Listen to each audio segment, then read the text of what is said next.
expectations Mm. or negative appraisal of things Mm. that cause a feeling of threat, um, and combined with other emotional responses that are uncomfortable and disruptive, Mm. and you want to get rid of them. I guess that's like the most broadest sort of Definition for anxiety. definition or summary that I can do, because anxiety is not supposed to be one thing in terms of its disorders. There's multiple different types of disorders, but generally speaking, that's the feeling. I think a good way to understand it would be to talk about the physical feeling of it. Mm-hmm. So it's that, like for me, it's this feeling of butterflies in your stomach that you might feel, like tightening of the throat, Mm-hmm. hyperventilating, Mm-hmm. like feeling the need to pace around, feeling jittery, feeling Mm-hmm. on the edge. I would say. I think that's what the general That's the understanding general. of. Yeah, for me, whenever I feel anxious, do you remember on all the picture tube TVs we used to have static, Uh-huh. like that feeling The feeling of of static, static. the feeling of disorganization, and Yeah, and a buzzing of yeah, yeah. something's going on, Something's going on. Yeah, and then you definitively know when it's gone. yeah, yeah. Yeah. Okay. Yeah. So that's the thing. So anxiety is supposed to be a normal reaction that your body is supposed to have. Yeah. I think it's closely tied into the fight or flight response, Uh-huh. where it's an intense feeling of wanting to protect yourself, Yeah. and in that sort of survival mechanism where your body prepares itself for fighting or fleeing away. Mostly, yeah. So yeah, there is that. So it's a common thing that everybody experiences. It's a normal reaction. But the problem is, in some circumstances or with some people, what can happen is that it can sort of get out of hands, Mm. get to a point where it starts to cause functional deficits in your everyday functioning, Mm. and at that point, we can sort of term it as a disorder. Mm. Like it's too excessive or too frequent or unmanageable. Mm. That's sort of the general definition that I can come up with. Mm. But of course, we have the DSM, Yes. which The does an Bible. the Bible of psychology, that does an excellent job in statistically categorizing different disorders Mm. or different forms of suffering. Mm. Um, and in this, related to anxiety, there's multiple of them, almost like a dozen of different disorders Mm. that are termed under anxiety disorders. Now, the first one that shows up, or the most common one, is the generalized anxiety disorder. Mm. This one is very interesting because it's on the surface it sounds like a generalized broad thing that they're referring to, but in actuality it's something very specific, a very specific pattern. So the Wikipedia definition of generalized anxiety disorder. Generalized anxiety disorder is a mental and behavioral disorder, specifically an anxiety disorder characterized by excessive, uncontrollable, and often irrational worry about events or activities. Yeah. This is a very generic. It is a very generic thing. Yes, that's a good thing that you point out, because that is one of the critiques of the DSM, is that the diagnostic features sound generic. Yeah. So it says excessive worry and anxiety occurring more days than not for at least 6 months. Now it obviously begs the question: what is more excessive? days than not? Well, more days than not, but how many more days than not? Is Yeah. not even. Yeah, and what is excessive? Yeah. What is excessive worrying, right? Yeah, it's the like what's excessive for you might not be excessive for me, and Yes. you can't measure everybody's anxiety with the same scale. Yes, that's true. So there's no guidance on what counts as excessive. Neither is there any guidance on who is to decide what is excessive. So is it the client maybe who says that it's too excessive? Is it the client's family? Maybe people who know them say that he's worrying excessively. Mm. We know, we've seen that happen. Because we've definitely seen premature diagnoses of anxieties. Yes, yes. And then, or is it the clinician who decides? Yeah. Okay, that this is excessive or whatnot. Yeah. But the good thing the DSM does is that it always adds an additional qualifier, which says that the problem has to cause significant challenges in daily functioning, like in your social life, in your personal life, in your occupational life, whatever. Mm. So I think if this thing starts to trouble you to the point where you are unable to perform at par, or how you would want to at work, for example, Mm-hmm. I think that is when you can sort of call it excessive. Mm. So I guess there's that sort of definition or that guidance that you can use, but yes, like excessive in itself is quite a vague Yeah. term, right? It says the individual finds it difficult to control the worry, and then the anxiety and the worrying are associated with some physical symptoms. And then it says excessive anxiety and worrying about a number of events or activities, such as work or school performance.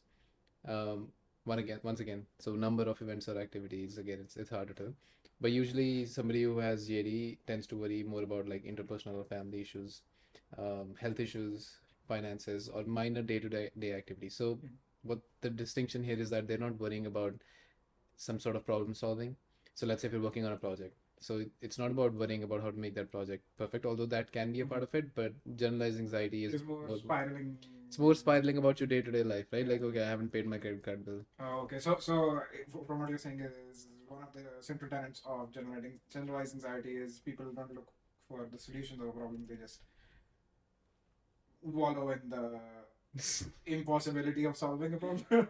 No. It's not about finding solutions or not. The thing is, the anxiety is repetitive and it's over things that don't necessarily need as much worrying based off of somebody who doesn't have it. Like they would I say see. that this is excessive. This is excessive. So, Okay. so let's say if I start worrying about the fact that I have my phone bill to pay in 20 days and I have the money, but I'm still worrying about it. What happens if I forget? So questions like these, which might seem trivial, or thinking about some sort of interpersonal issues, or okay, I had this conversation with my friend, maybe he's not gonna like me anymore. You know, what if there's other people who find out about this? How will this be seen if one day this is leaked in media? So like this is spiraling thought of worrying about things that might negative things that might happen in the future, which seems out of proportion by other people, and a pattern of this going on for 6 months. So imagine half a year you've spent just worrying about things here and there constantly. So that is what would be described as a generalized anxiety disorder. You mentioned that like medical worries can also be part of this. Isn't there a specific disorder Yes. for I forget what it's called? Hypochondriacs. Hypochondriacs. So Yeah. that's also a subset of anxiety or general anxiety. That's a good question. That's where the problem with the categorization is because there's quite big overlap. So now they call it the illness anxiety disorder. Earlier it was hypochondria. Yeah. Okay. But yes, that is also a sort of constantly worrying about your health. Yeah. It sounds like a subset of generalized anxiety, but it's that person would be mostly only worried about their health and not about other day-to-day activities. Although the presentation looks very similar in terms of the repeated checking in and worrying about the thing and so forth. But there are some things that differentiate generalized anxiety compared to other disorders. One of them is worrying about worrying. So somebody with GAD is supposedly they understand that worrying is dangerous, and they understand that they're doing it excessively, and they are concerned about the fact that they are unable to control their worry.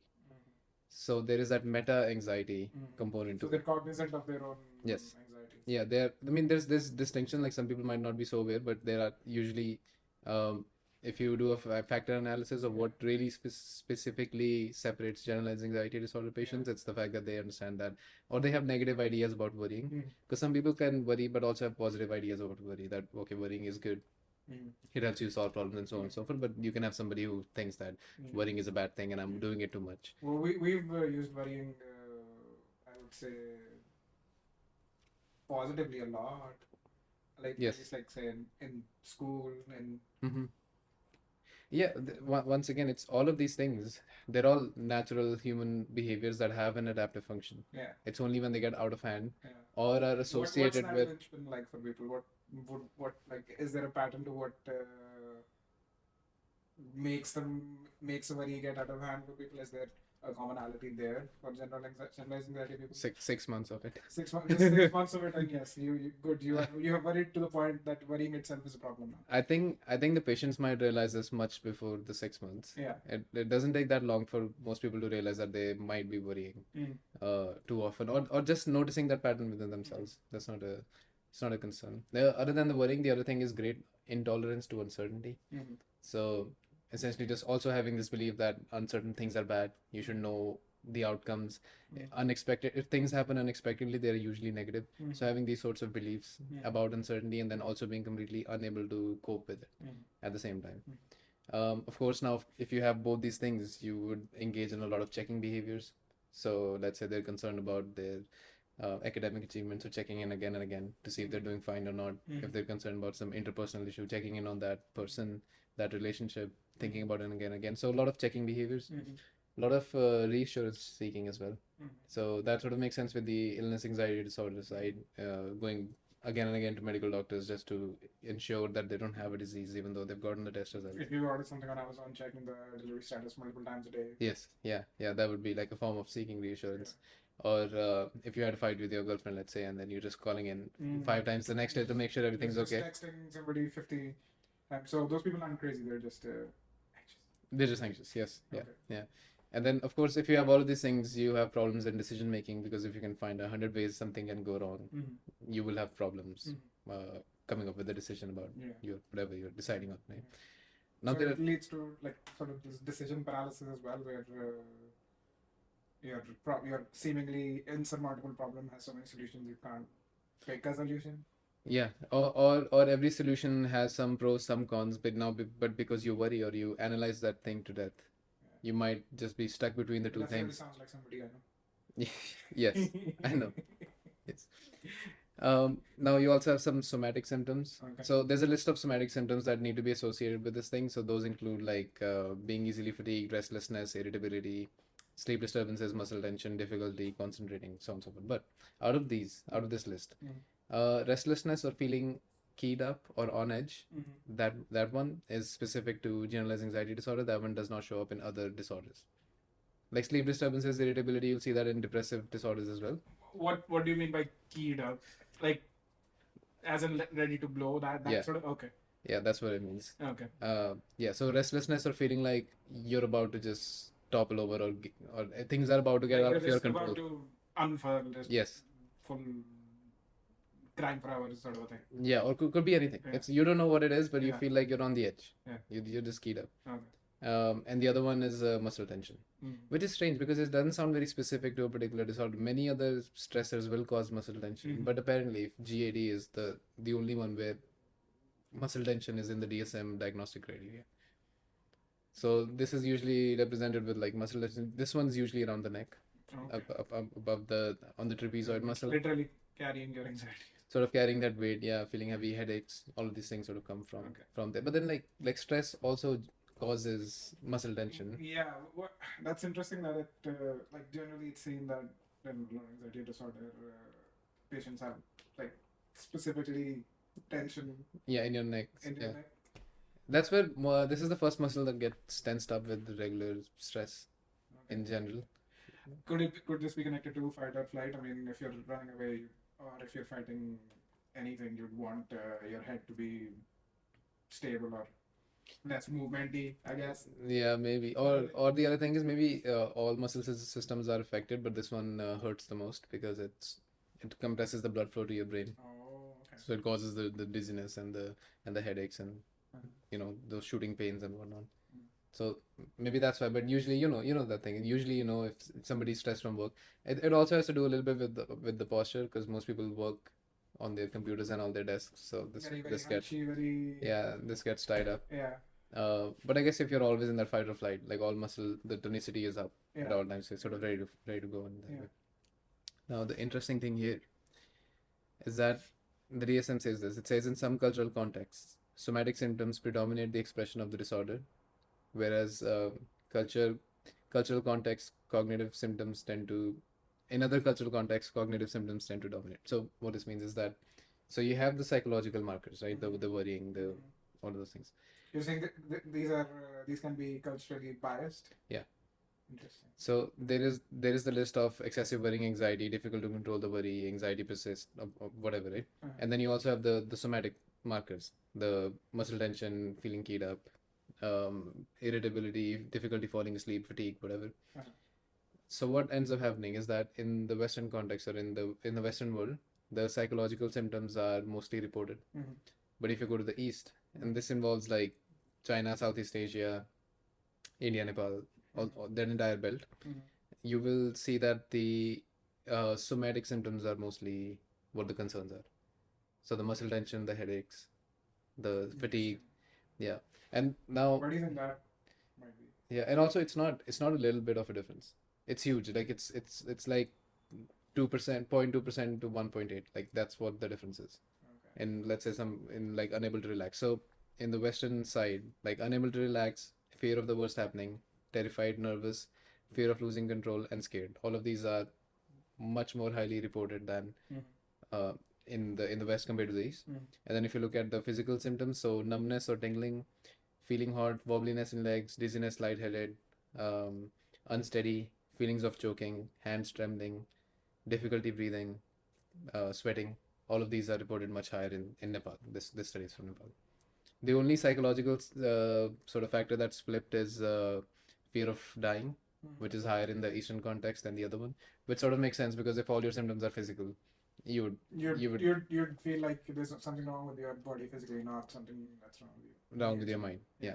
So this was really fascinating, and we've known this for decades at this point. This is not new information. Okay. This is an old study. Do we have hypotheses on why this is a thing? Because we talked about cultural perceptions last time. Yeah, yeah. So one of them is you might say there's stigma. They're just not reporting the other ones. The other ones, okay. So they're feeling that too, but they're feeling that to such an extent now it's crossed into somatic symptoms. Yeah, but also they're not reporting the psychological symptoms because there's stigma No, with a mental disorder. what I'm postulating here is if people actually report and talk about their talk about the psychological or mental stress that they're having, it might not progress to To the physical ones. Yeah. Yeah. So you're saying. Do we know if that's the thing? Do we know if mental stress it's almost always precedes the somatic one, or is there such a thing where the somatic precedes the mental one? Yeah, yeah. Oh, What's the chronology of that? That's a very good question. I don't have any information on the chronology, but I have something that can sort of answer this question.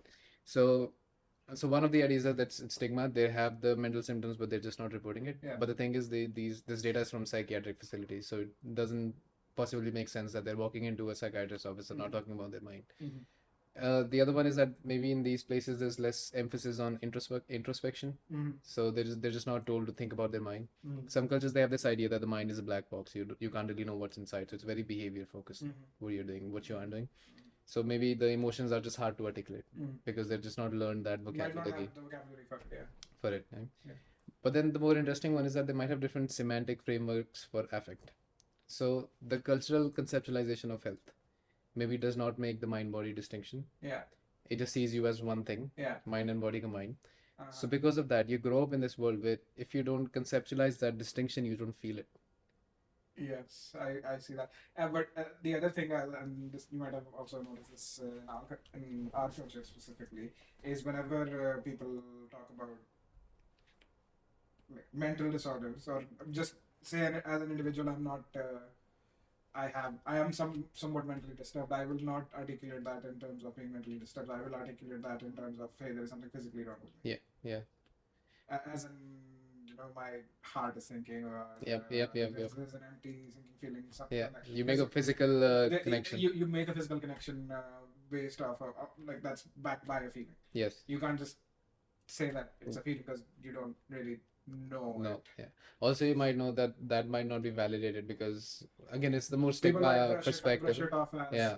Because the mind is malleable, right? You can just Yeah. stop thinking apparently, Yeah. and so that's not a problem. But if you say my heart is sinking, then everybody's sympathetic and understanding. Oh, I understand. It's out of your hands, sort of thing. Yeah, there's that. But then the idea that these guys were talking about is that they just don't have that distinction. So you can maybe they have the anxiety, but it only manifests somatically. And we see that in children a lot. So a lot of children, tummy aches, can't go to school, stressed, that my tummy hurts. So what exactly is happening there? Maybe they have obviously there's a stressor, there is a psychological component to it, but they're not experiencing that as the problem, and it's only manifesting. So that's purely a somatic thing. Purely a somatic thing, or they are noticing the somatic thing as a problem and not the other thing as a problem, maybe because that's justified. And if you're in a culture where it is brought to your attention that your internal mental life is also up for scrutiny, you can sort of call it good or bad. In that case, maybe you'll be more inclined to see that there's something wrong, or I'm thinking about this too much, I'm supposed to feel good at all times mentally, and the somatic just comes a bit later, or it's not as important because they understand.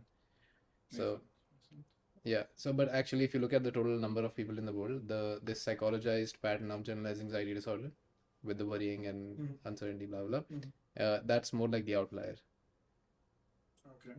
Just based off number of population in both sides of the world. More of the world feels anxiety as a physical somatic thing. Well, the East is literally has more people per.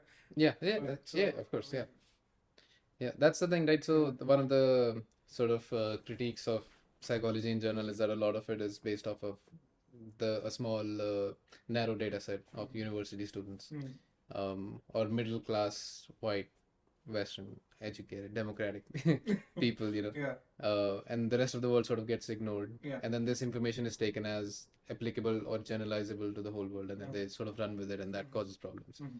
So far. Anyways, but now there's also some concerns about the construct validity of generalized anxiety disorder. Like, is this a thing? Like how we were talking about self-esteem. Yeah. Like, does this thing exist? Okay. That we just call this generalized anxiety Yeah. disorder. The problem is that pure GAD exists in a minority of people. Okay. So mostly people who have GAD will also have another disorder. Just another anxiety disorder, or could be another just disorder. So if you go any disorder, Yeah. the rates are about 90%. So 90% of the people that have generalized anxiety will have another disorder. Will have another mental disorder. Mental disorder. Yes. What about physical disorder? Um, Because those could be of stress course, response yeah, anxiety as well. yeah. There's comorbidity there too. Yeah, of Yeah. course, if you have a physical disorder, your chances of generally getting a psychological disorder increases. Your mental health deteriorates if you have a long-term condition or whatnot. Yeah. But just talking like psychologically, GAD and depression, Yeah. and any mental disorder is about 90%. 90%. GAD and depression are about 75%. Okay. So What I'm hearing is if I have any mental disorder, I automatically have to. yes, in many cases, the comorbidities are very high Yeah. across the board.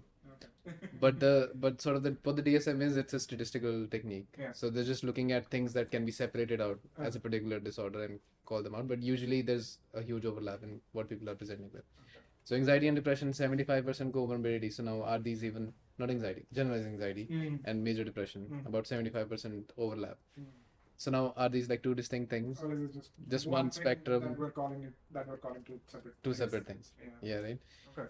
Also because the pharmacological medicinal treatment Yeah. for GAD Yeah. is SSRIs, So antidepressants. is antidepressant.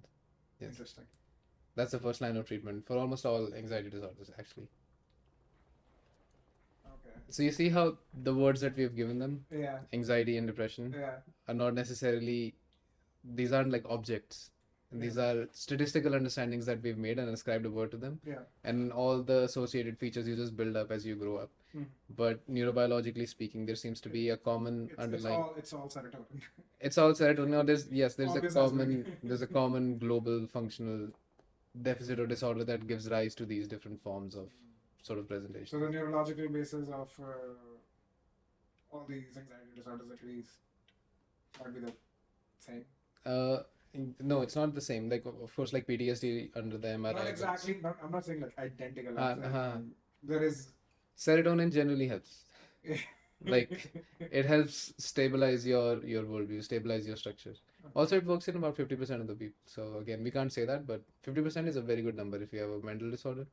Like if you take SSRIs and your thing gets better, you've hit the lottery. Like you've hit the 50-50 lottery. Because what do you want?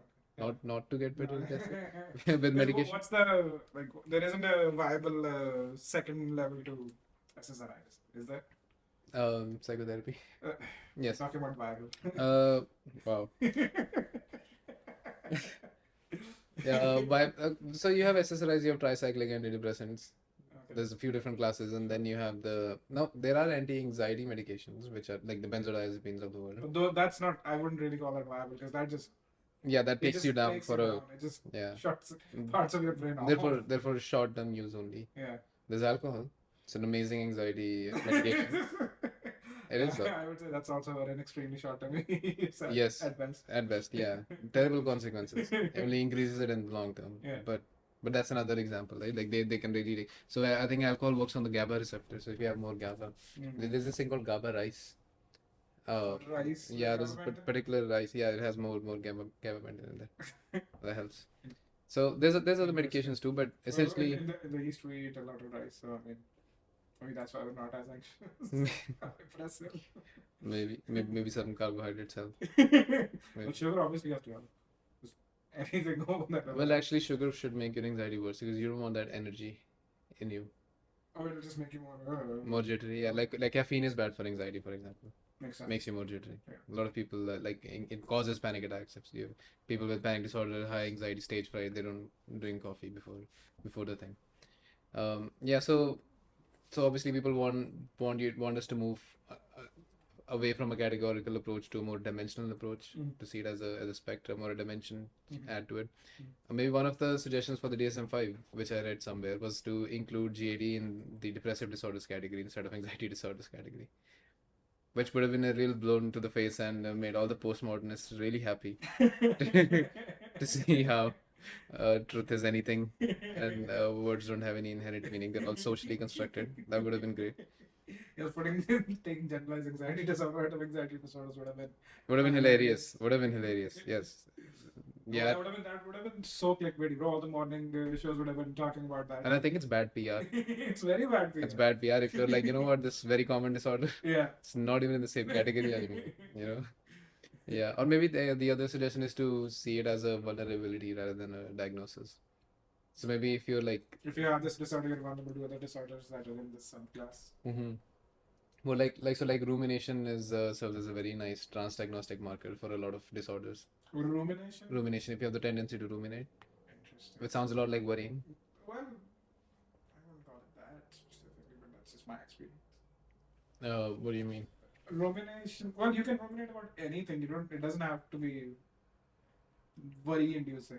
Oh yeah, but if it depends, right? So if you're more of a ruminator, you will ruminate about more things, and Sure. And like I think you're putting daydreaming into the rumination thing. no, I'm not putting daydreaming into the rumination thing. You just ruminate about like right Exciting now. things too, Yeah, right? yeah, Yeah, you yeah. ruminate about Oh yeah, exciting yeah. stuff, yeah. And that That- serves as one too. Yeah. So if you just have the tendency to think about things and ruminate on them, Yeah. Because some people would just, I would assume some people just ruminate about exciting things and not about the worrisome things. They actively suppress ruminating about those things. okay, I don't have any information on this, but I think if you ruminate about positive things, you also would ruminate about negative things. I think it's a tendency more than a trait. Like Okay. Could be. like do I ruminate about good things or bad things? I think it's just a tendency to have to think about things. Maybe that's what it is. But anyways, so this brings us to specific phobias. Mhm. This is an easy one. So specific phobias are if you have anxiety about a specific object or situation. Mhm. So basically, if you're afraid of an animal, Mhm. if you're afraid of needles, body mutilation, that's another one. Or if you're afraid of situations of being in a flight, for example, being in an elevator, you know. So being with a particular person, Mhm. alone, maybe that could be another one. So yeah, that's specific phobias. You must have known somebody who's afraid of a particular type of animal, deathly afraid. But yes, but to a point, if it gets to a point where it starts ruining your life, Mhm. then you have a disorder. Mhm. Most people will have one phobia generally. People who have specific phobias will typically be fearful of three or more objects. So it's not, it doesn't, so if you're afraid of spiders, Yeah. deadly afraid of spiders, there's a Yeah. good chance you're also afraid of centipedes, say, for example. Sure. So that's what I mean. Like, Okay. it's a bit more generalized than, if you look at the stats, it's a bit more generalized than only one object, Mhm. but the diagnosis sort of involves the one object. Like if you're afraid of one specific thing, you have a phobia of that specific thing. So that's what it is. In this, the blood injury phobia, fear of needles, is more. It's particularly interesting to me because it makes it very hard for people to get medical care. Like if they have to get a dental procedure, they have to eat benzos before that.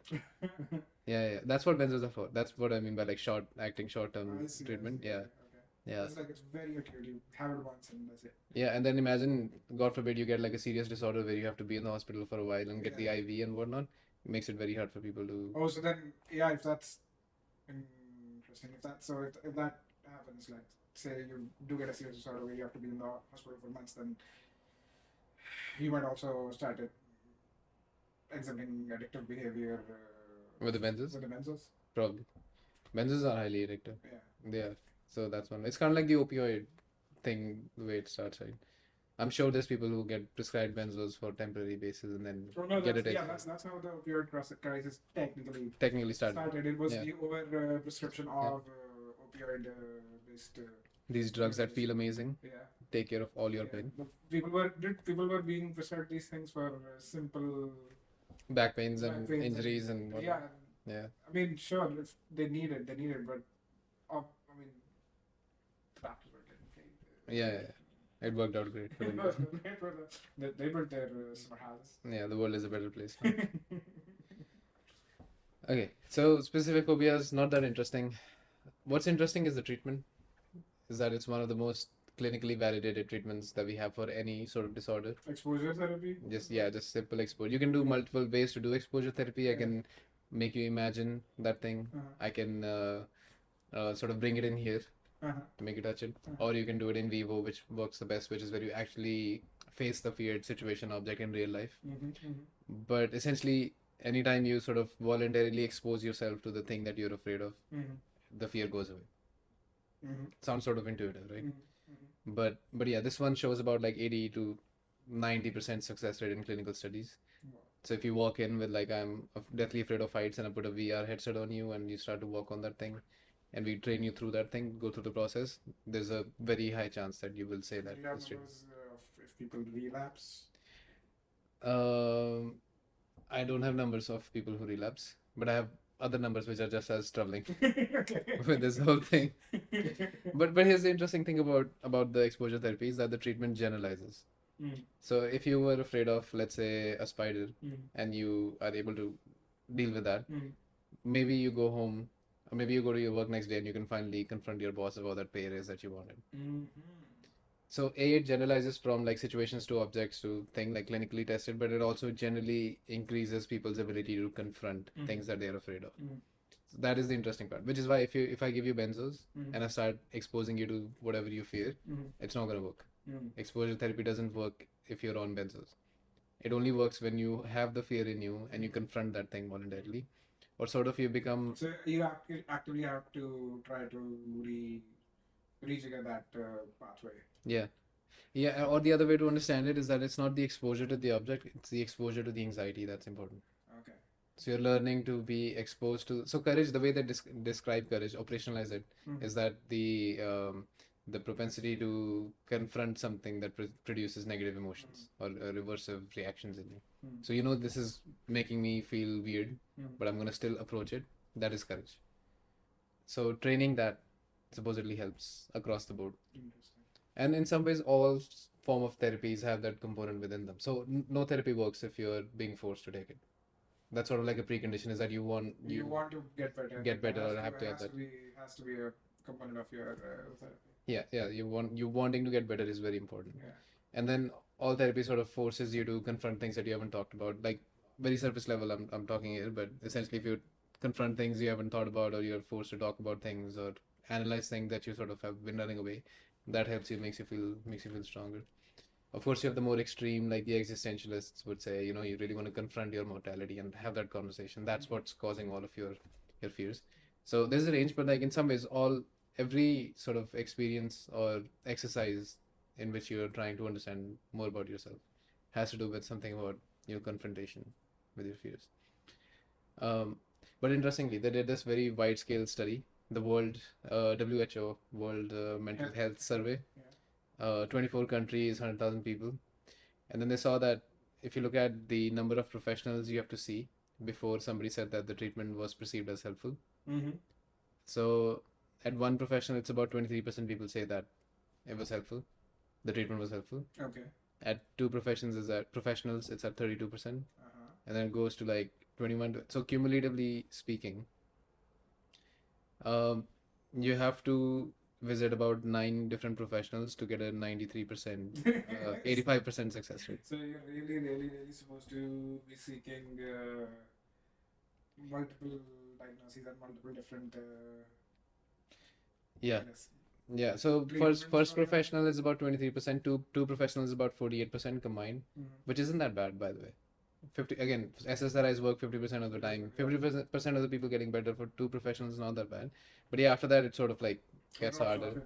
Yeah, it starts to like slow down. Yeah. 62, 70, 74, 82, 83, 84. So I mean it sort of makes sense because if you've seen 4 people and nothing's working, getting the same thing again might not be as effective. Right? Yeah. But also there's the other thing that if you keep at it, it supposedly helps. So I guess that's wanting to get better makes you better, and I guess if you're trying to seek out 9 different doctors, then you definitely want to get better. Yeah, I guess there's that. There's also this thing with the with addiction treatments as well. Yeah. So if like people are trying to quit smoking. Yeah. The more number of times you try to quit, the chances of you actually quitting go higher. Well, yeah, not trying is better than. Yeah, I know it sounds very I mean, trying intuitive. is better than not trying. Yeah. Yeah, no, it sounds very intuitive. Yeah. But basically, the lesson to learn here is that even if you relapse, Yeah. keep trying. Yeah. Because the important thing is not to Not to stop trying, stop trying. not to stop trying. Okay. It's not important that you get it in the first try, second try, third try. Each consecutive time you Mhm. try, your likelihood of actually quitting increases substantially, which is sort of a positive, hopeful Yeah. note. And I guess that applies to specific phobias as well, in some ways. But anyways, talking about the panic disorder, this is a big one. Yes. So panic is when somebody experiences intense fear, this feeling of impending doom, which if you have a panic disorder and you read that phrase, you understand what that means exactly. Impending doom. Impending doom, you understand that. I remember reading that in the list, Yeah. and I was like, okay, I know what that is, because otherwise those words would have made no sense to me. But in that moment, I was like, okay, I totally know what you're talking about. This is the feeling of impending doom. It's just a feeling that doom is coming. It's impending. It's inevitable. Death is here. Could be anything. The end is nigh. Yeah, it's it. It's it. And it's very intense. And it lasts about 10 to 15 minutes. That's the interesting thing about a panic attack is that it's temporal. Like it starts, goes up, and then goes down in about 10 to 15 minutes. Without any intervention of any kind. Yeah, without any intervention. Interesting. I mean, like if you have a person inside a room So by nobody, themselves, yeah. they will have a panic disorder. It'll calm down. Yeah, Okay. So there's never been cases of people just continuously panicking. continuously panicking. Well, I'm sure you can have an You can have an extended period extended of time. of Yeah. time of anxiety, but generally, but a panic Like, disorder is my question is, has a panic disorder directly ever, or not a panic disorder, has a panic attack directly ever led to somebody dying? Like, yes. did doom actually come? No. Okay. No, that's the general idea. I mean, I'm sure if somebody Yeah. ever Yeah. died during a panic attack, Yeah. I'm sure that must have happened. In my example, I'm assuming that the cause of death was the actual panic attack, as in the But physiological. no. Because your heart does race, you do Yes. get sweaty. There Yes. are physiological characteristics Yeah. of panic attack. Yeah, but the thing is, the heart rate doesn't increase as much. So the problem is like if you're running Yeah. and your heart rate increases, it increases to let's say 170 beats per minute. That's totally safe. And you're running and you know it's gonna increase and it increases and you're fine with it. If you're sitting and all of a sudden your heart rate jumps to 140, you're thinking it's something's bad. But your heart can very easily take 170, 180 for very long periods of time. It's not damaging to your heart. Your heart can beat. The only weird part here is that it's happening when you're not running or you're not doing any physical exertion. That dissonance really causes a lot of discomfort and uncertainty and confusion and the feeling of having a heart attack or something going wrong with your body and so forth. But generally speaking, the whole point with a panic disorder, once you have ruled out other medical conditions, is that it's not going to kill you. Yeah. So that's one of the first parts of psychoeducation that you have to give someone is that the panic disorder or anxiety is not going to kill you. Because one of the fears that these people have is that this anxiety is going to kill me. Okay. Yeah. Because it does feel like the time. Yeah. Impending doom, like I said. Yeah. Okay. So if we look at the characteristics of a panic attack, when does, say if I have a panic attack, or the first thing that I realize in the chronology of panic attack is, would it be the fact that I'm hyperventilating and my heart is pounding? Yeah, so the first thing you will notice is anxiety, Okay. which is however you feel it. Yeah. After that anxiety will just shoot up Okay. and you will become fearful about something's happening. Mhm. Usually sweating, trembling, Mhm. hyperventilating, heart rate's increasing, things are not feeling great, feeling like you might want to puke, nausea, abdominal stress. Your vision becomes sort of zoomed in. You get some sort of tunnel vision. Okay. And then because a lot of people hyperventilate because of hyperventilation, they get over oxygenated and then their fingers start buzzing, and then it's like a cascade. But then it sort of calms down, and then it like goes down, and then your body sort of like your body temperature drops after that, and then you know it's over, and then you sort of move on. But mostly when people have it the first time, it's usually they think it's a medical condition, heart attack. They end up going to the ER. You know that Iron Man scene, right? Yeah. Iron Man 3 very. Yes, very Is well. it poison? Is it? Yeah. Yes, I yeah. remember Yeah. going to see. So that's exactly what it is. a lot of the times it happens to people who are public speaking. Yeah. That's sort of like a thing that increases your anxiety, and then all of a sudden you can't speak, you choke up, lips are trembling, you don't know what to do, and then so on and so forth. But yeah. But if you so panic attack is a very normal sort of thing. Most people will have a panic attack some point during their lives. It's not that rare to have a singular panic attack. But if they become recurrent and they don't stop for months, it's a panic disorder.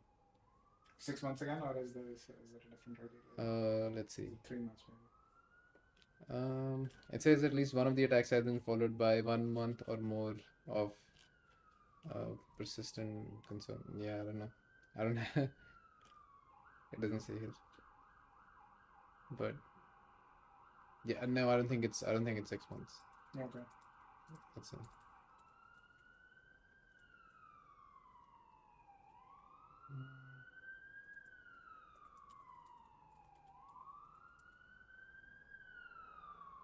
Cops are definitely having a panic attack right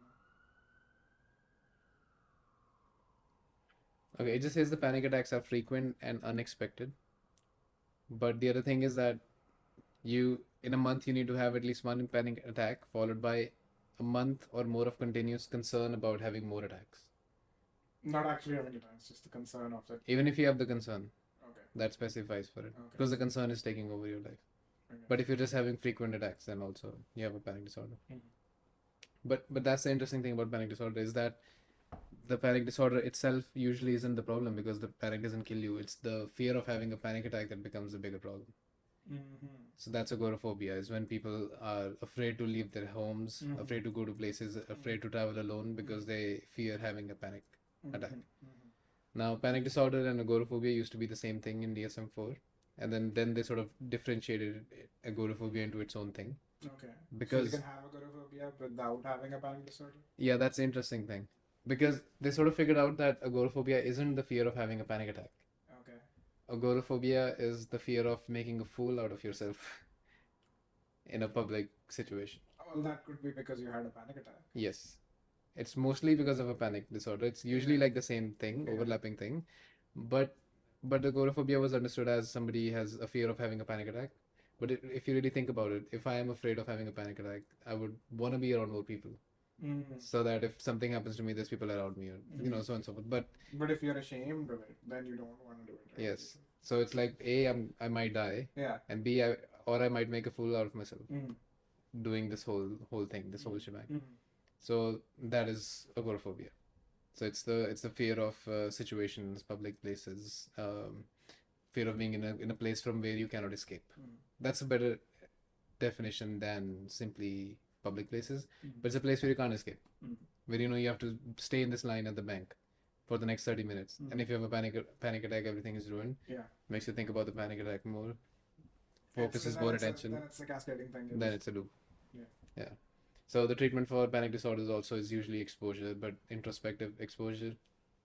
So you imagine the thing, and then you can also like try to simulate a panic attack by spinning really fast, hyperventilating, do those sorts of things, and then just sit with the panic if you feel it. Okay. Just learn how to be okay with just learn how to be not afraid of the panic attack in itself, and that is supposedly what helps.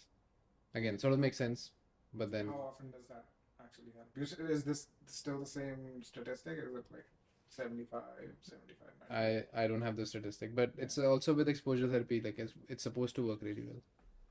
Yeah.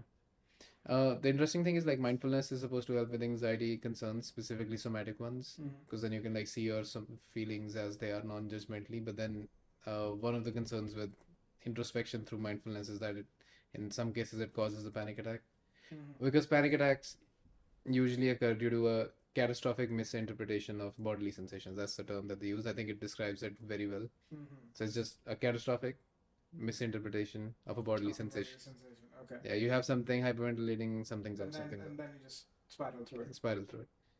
So So that kind of explains why it's always a set amount of time that it's happening, because obviously bodily sensations change and yeah, and I think it's also like a switch, like a release that just pops off. Maybe it's like having an orgasm, where something be, gets to the threshold, and then you know how long. It's a normal process that it has to flush out the thing. That could also be the safety mechanism of Yes. nervous system just being like, that's enough of that. That's enough of I that. gotta pull the emergency switch. Yeah, This is yeah. too much. Yeah, I don't know what the evolutionary advantage of. I understand the evolutionary advantage of finishing the panic attack within 10 minutes Yeah. because there's no point in like being incapacitated even longer Because then because you'll you'll get get eaten eaten. up. You'll Yeah. get eaten up. Yeah. But why do you even need it for that 10 minutes? Maybe it's important to really know when something's really wrong. Or is it just a consequence of the fact that our neurobiology hasn't adapted to the everyday life of the modern man and we're not Right. used to be sustainedly stressed? The only way to figure that out is see if the Egyptian hieroglyphs mention Panic attack. panic attacks. Dude, Just they that. had slavery, bro. I'm sure they had it. Yeah. I'm talking about They're like not talk about panic attacks that the slaves had. Bro. I mean, if Tutankhamun had a panic attack, you definitely know they're gonna write about that. yeah, that's true.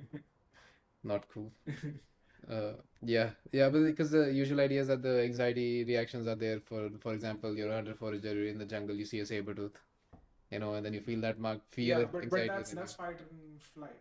That's But it's also if anxiety. it's also anxiety, but if you go into a full panic attack, you're definitely scared and you can. Oh yeah, you don't get into a panic attack then. Yeah. You can freeze. That happens. Yeah. Maybe Everything's maybe the neural pathway of fight and flight diverges into a panic attack too. Oh no, it definitely does. That's there. But the thing with the panic attack, I think, is when you're continuously stressed at a sustained level for a long time, Yeah. where it activates something Yeah. like. And it also has to be debilitating. Fight or flight is characteristically not debilitating. That you have something is done Yes. about anxiety there. Right. Yes. In either. Yeah. But then there's fight, flight, and freeze too. Some people freeze. Some people freeze. That's true. Now we don't know if our ancestors froze or not. Maybe the freeze part is, or maybe For the bear. I Helps with some predators. I guess I don't really see a evolutionary advantage of freezing in a life-threatening. Yeah. Yeah, I don't know. Maybe we're just sort of bringing back those behaviors that would have been selected out for Could be. back in the day, and now that gene is just spreading because it doesn't matter anymore. Yeah. But then the usual reason is sort of like that now we're in an environment of sustained stress. So if you have an exam, you're stressed for the whole month. Yeah.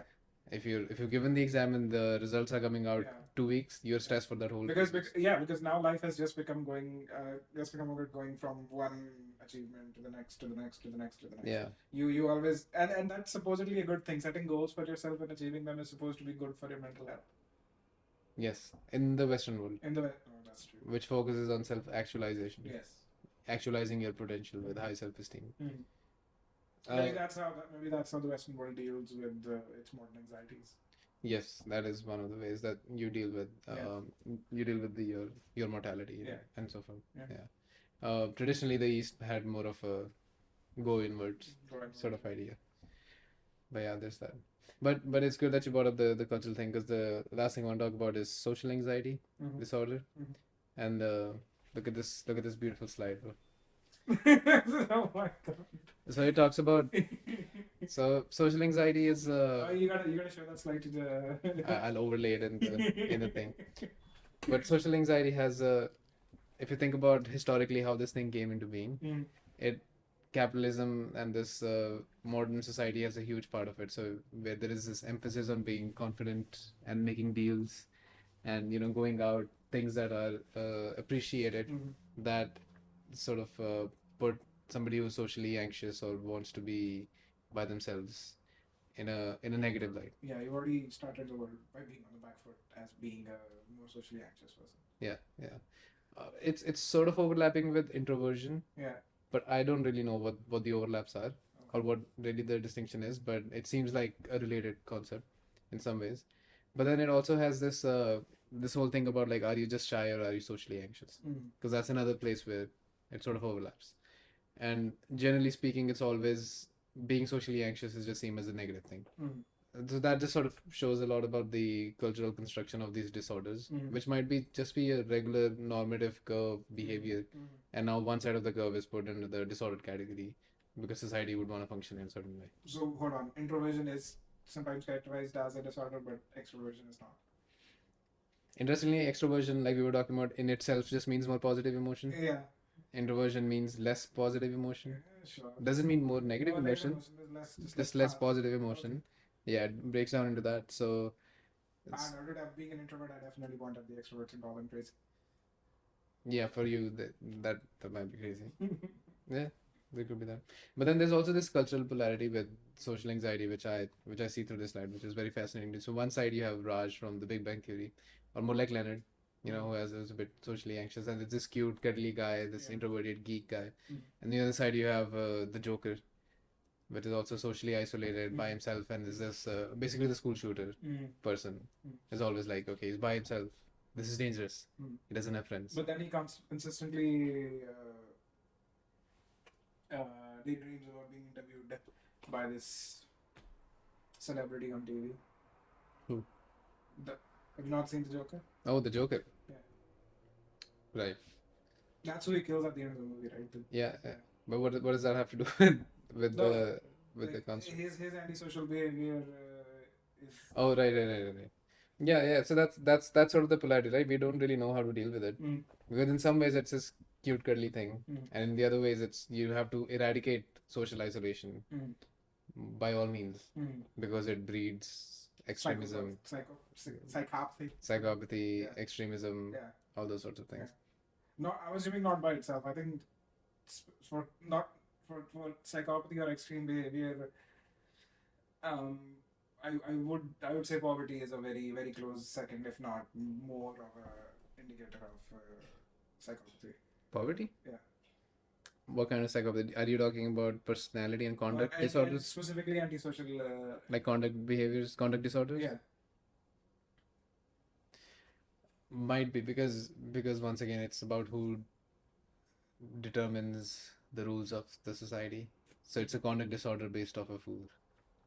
Sure. So if I make the rules, you being yourself is a conduct disorder from my lens. So yeah, I guess like technically speaking, yes, you might find that association. But I don't really know how socioeconomic status sort of leads into psychopathology. I mean, like for health outcomes in general, it's bad to be poor. Yeah. We know that. Yeah. But in mental health, social behavior specifically, I mean, so much of. I guess it also depends on how you characterize antisocial behavior, but antisocial behavior is just, I guess, misanthropy at some level.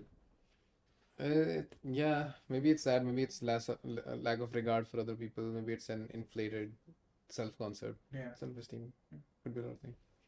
But anyway, sort of like tying these things together. So now the problem is that usually when somebody comes in, they don't have one anxiety disorder. They'll have a few together, right? Maybe they've been worrying about their health for a long time, and maybe they're also afraid of this one thing, and maybe they also get a panic attack from time to time. This has been going on for a while, and now they're afraid to leave their home. So you get this whole big overlap of symptoms.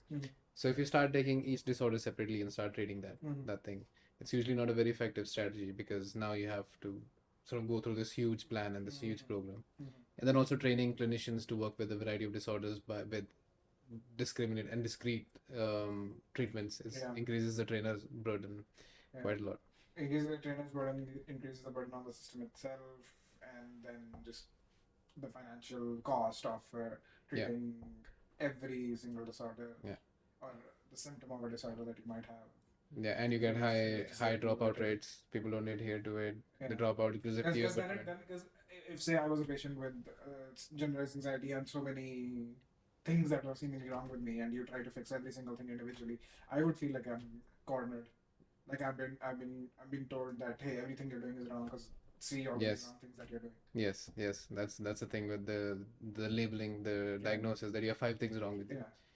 Which can be quite overwhelming. Yeah, it's like I'm doing everything wrong. Yeah, because if you tell me there's one thing wrong with me, then okay, one thing, dealable, can definitely start to do better there. Yeah. But if you're saying like I'm doing 5 things wrong, I'm doing 10 things wrong, I'm doing multiple things wrong, that just feels like you're targeting me. I just feel victimized. Yeah, no, that's true. That can definitely happen. You gotta be very careful with diagnoses and labels, and if you want to assess somebody with it, or do you want to use that in your practice? Yeah. Do you really need the label or the categorization? So that's where the sort of the transdiagnostic movement comes in, and what they're saying is that instead of looking at these statistical categorizations, let's look at the underlying factor that causes all these things. Now, when it comes to anxiety, the biggest one, of course, is the personality trait of neuroticism, which just means more threat perception, your propensity to see threats in your environment, Mhm. with how frequency you see them, and then how strongly are you aroused by them, Mhm. which is a personality trait that's supposedly more or less stable throughout your lifespan. Mhm. So the question is there something you can do to treat your neuroticism, which gives rise to all sorts of other disorders? So maybe we can work on this personality trait, Mhm. maybe help you see that better, Mhm. understand that about yourself, Mhm. and be more mindful of it, and then maybe that cascades. Mhm. But then the other thing, more like transdiagnostically speaking, this one sort of neurobiological, I found it very interesting, is that apparently there's this pathway in your brain that makes a prediction Mhm. and then sees what the reality actually is like. Mhm. And then if there's a mismatch, it causes negative emotion. Mhm. Because the negative emotion is supposed to make you want to get rid of it, and hence you work on that problem and you fix that prediction. So, so if you see something that's not going according to plan, it causes anxiety. And it also extends into the future. So if you're imagining something, That's very interesting because there's a direct correlation between that and how modern computer processors do multi-threaded. all right, Yeah, yes, branch prediction is a big thing. So processors try to predict if this is the workload I'm doing, what would be next, and then try to just do that. But interestingly, what that has led to is so many vulnerabilities in processors. mm-hmm. That's kind of interesting that these thinking machines that we've sort of made are inclined to make similar or have similar disorders. Yeah, because our understanding of the brain Yeah. and our making of the computer have gone hand in hand. Yeah. Right now, we're in the computational model of the mind Yeah. phase. Yeah. Before this, we had the spirits Yeah. and the fluids in your body, and your mind is everywhere, and your heart sort of ideas. Right now, you can't go to anyone and ask them to, or any scientist, and ask them to explain how the mind works without using the computer as an analogy. Yeah. You can't do that. So we're in this phase. So they're very, very linked. Yeah. But again, very good chance that the computational model is not the best understanding of Yeah. the mind, because it's not a one-on-one map. Yeah. But yeah, I see what you mean. Yes. So basically, if you have maladaptive, anticipatory, emotional, and cognitive reactions to uncertainty, where you imagine something happening in one way, and in your imagination something else is happening, and you're just freaking out, essentially, that's what causes anxiety. So that's and this is common to all a broad range of anxiety disorders, from a panic to generalized and so forth. So yeah, so that, which is why you have some sort of trans diagnostic therapies that go through a general process to tackle these underlying factors, and then sort of work on those. There's also selective mutism, which was interesting, that it's under anxiety disorders. It's a childhood disorder where child just cannot speak. Raj had that problem. Raj had that problem with girls. Weird. Yes, Yeah. yeah. But usually it's a child where the parents are like, say something, show the uncle how you do something, and they just mute up, Yeah. and they can't speak. Yeah. I know one person who had that as a child, and then they grew out of it. I have experienced that a couple of times, where I was supposed to behave a certain way, and I knew I had to do that, but I just couldn't do that because I was just sort of frozen, just thinking about it too much, too concerned about making a mistake, so on and so forth. But yeah, like, so these people will usually speak with friends and family. That's not a problem. But when there's a social expectation, they can't speak. And I think it's a fear of negative evaluation, negative judgment. So sort of linked with the social anxiety disorder, but presenting in a very specific way, and mostly in children, I guess. So anyways, do you have any questions about anxiety? You think you've got a good broad scope understanding of Yeah. what it's supposed to be like, and But I'm gonna try to forget most of this stuff because I don't want to be anxious. that's good. That's good. You don't want the medical student syndrome hitting you. But anyways, bro, good job. Bro. I think we did a good job there. Let's see if this thing was recording. Well, the mic was recording, right? My bad.